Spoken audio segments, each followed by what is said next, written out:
Doctor वसुधा का प्यार भरा नमस्कार प्यारे छात्रों। आज हम कश्मीरी सेब इस पाठ के प्रश्नोत्तरों को जानेंगे। कश्मीरी सेब के लेखक हैं प्रेमचंद जी। हिंदी साहित्य के जाने माने जो लेखक हैं वो प्रेमचंद। उनको खिताब मिला है हिंदी साहित्य में मुंशी, इसीलिए उनको मुंशी प्रेमचंद जी कहा जाता है। इनका जन्म सन 1880 में, मृत्यु सन 1936 में। जन्म स्थान है इनका लमही ग्राम वाराणसी में। इनकी प्रमुख रचनाएं यानी कि उपन्यास है सेवा सदन, निर्मला, रंगभूमि, कर्मभूमि, गबन और गोदान। गोदान यह श्रेष्ठ उपन्यास है। और इनकी अन्य कहानियां हैं। कहानी संग्रह 300 से ज़्यादा अधिक कहानी इस संग्रह में मानसरोवर में है। ठीक है, तो अब हम प्रश्नोत्तर की ओर आते हैं। सबसे पहला एक वाक्य के प्रश्नोत्तरों को हम जानेंगे। लेखक चीज़ें खरीदने कहाँ गए थे? लेखक चीज़ें खरीदने चौक गए थे। लेखक को क्या नजर आया? लेखक को गुलाबी सेब सजे हुए नजर आए। लेखक का जी क्यों ललचा उठा? लेखक का जी रंगदार गुलाबी मज़ेदार सेब देखकर ललचा उठा। टमाटो किसका आवश्यक अंग बन गया है? टमाटो भोजन का आवश्यक अंग बन गया है। स्वाद में सेब किससे बढ़कर नहीं है? स्वाद में सेब आम से बढ़कर नहीं है। रोज एक सेब खाने से किनकी जरूरत नहीं होगी? रोज एक सेब खाने से डॉक्टरों की जरूरत नहीं होगी। प्रेमचंद जी चौक में क्यों गए थे? प्रेमचंद जी चौक में 2-4 जरूरी चीजें खरीदने के लिए गए थे। लेखक प्रेमचंद जी को दुकान में क्या नजर आया? लेखक प्रेमचंद जी को दुकान में सजे हुए रंगदार गुलाबी लाल रंग के सेब नजर आए। लेखक प्रेमचंद जी जरूरी चीज़ें खरीदने के लिए चौक में कब गए थे? लेखक प्रेमचंद जी जरूरी चीज़ें खरीदने के लिए चौक में शाम को गए थे। भोजन का आवश्यक अंग क्या बन गया? भोजन का आवश्यक अंग टमाटो बन गया है।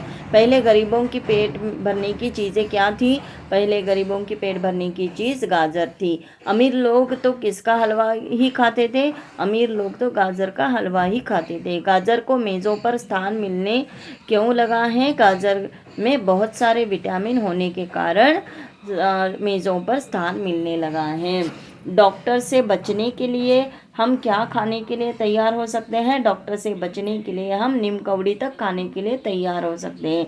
लेखक प्रेमचंद जी ने कितने सेब खरीदे? लेखक प्रेमचंद जी ने आधा सेर सेब खरीदे। लेखक के अनुसार फल खाने का समय कौन सा है? लेखक के अनुसार फल खाने का समय प्रातःकाल है। लेखक प्रेमचंद जी ने मुरहम के मेले से क्या खरीदे थे? लेखक प्रेमचंद जी ने मुरहम के मेले से रेवाड़ियाँ खरीदी थे।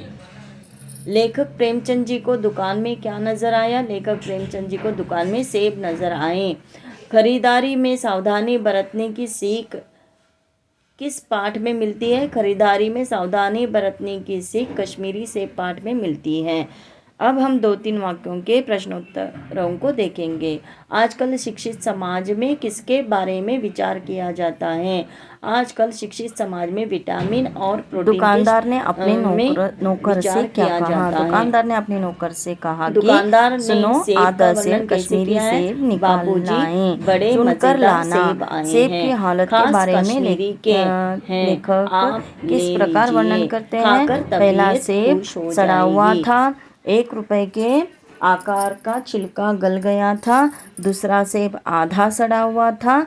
तीसरा सेब एक तरफ दबकर बिल्कुल पिचक गया था। चौथा सेब बेदाग था, एक काला सुराख था जैसा अक्सर बेरों में पाया जाता है। इस तरह से सेब के हालत के बारे में लेखक ने हमको बताया है।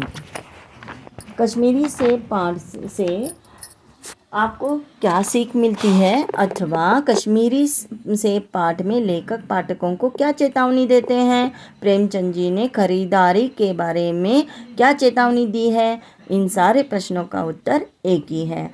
यह कश्मीरी सेब पाठ का आशय क्या है? बाजार में लोगों के साथ होने वाली धोखेबाजी पर प्रकाश डाला गया है।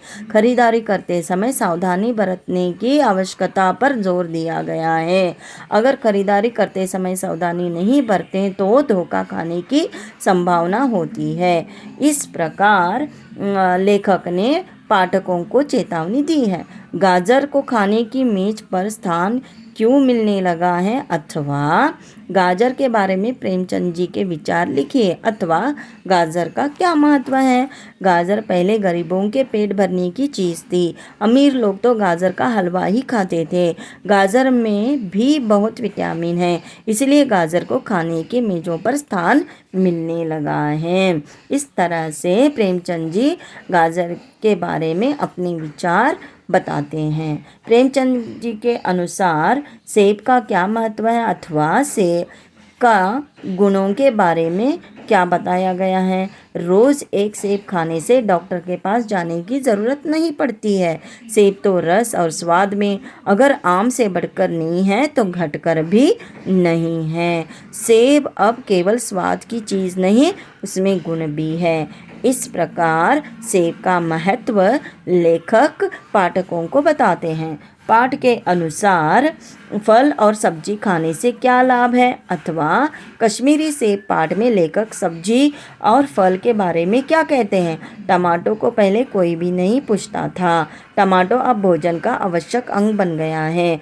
गाजर पहले गरीबों के पेट भरने की चीज़ें थी। अमीर लोग गाजर का हलवा ही खाते थे। रोज़ एक सेब खाने से डॉक्टर के पास जाने की ज़रूरत नहीं पड़ती। सब्जी और फलों में बहुत सारे प्रोटीन और विटामिन होते हैं।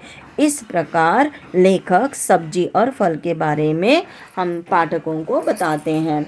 मुहर्रम के मेले में लेखकों को हुए अनुभव के बारे में लिखिए। क्षमा कीजिए, मुहर्रम के मेले में लेखक को हुए अनुभव के बारे में लिखिए। एक बार लेखक प्रेमचंद जी ने मुहर्रम के मेले में एक दुकानदार से 1 पैसे की रेवड़ियाँ ली थी और पैसे की जगह अठन्नी दे आए थे।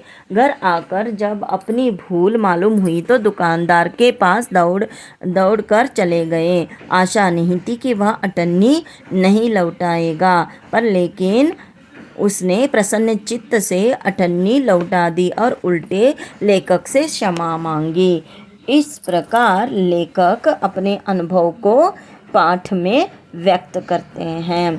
प्रेमचंद जी को किस बात का गम हुआ है। प्रेमचंद जी को 4 आने का इतना गम नहीं हुआ जितना समाज के इस चारित्रिक पतन का हुआ है। अनुरूपता, केला पीला रंग, सेब गुलाबी रंग। सेब फल है तो गाजर सब्जी है। नागपुर संतरा, कश्मीर सेब। कपड़ा नापना, टमाटो तौलना। नीम कौड़ी का स्वाद कड़वा होता है और सेब का स्वाद मीठा। आम फल है, गाजर सब्जी। सेब बेचने वाला ईमानदार, रेवड़ी बेचने वाला क्षमा कीजिए, सेब बेचने वाला बेईमानदार, रेवड़ी बेचने वाला ईमानदार। पहला सेब सड़ा हुआ था, दूसरा सेब आधा सड़ा हुआ था। तो प्यारे छात्रों, आशा करती हूँ आपको यह महत्वपूर्ण प्रश्नों के उत्तर सुनकर आनंद आया होगा। बहुत बहुत धन्यवाद।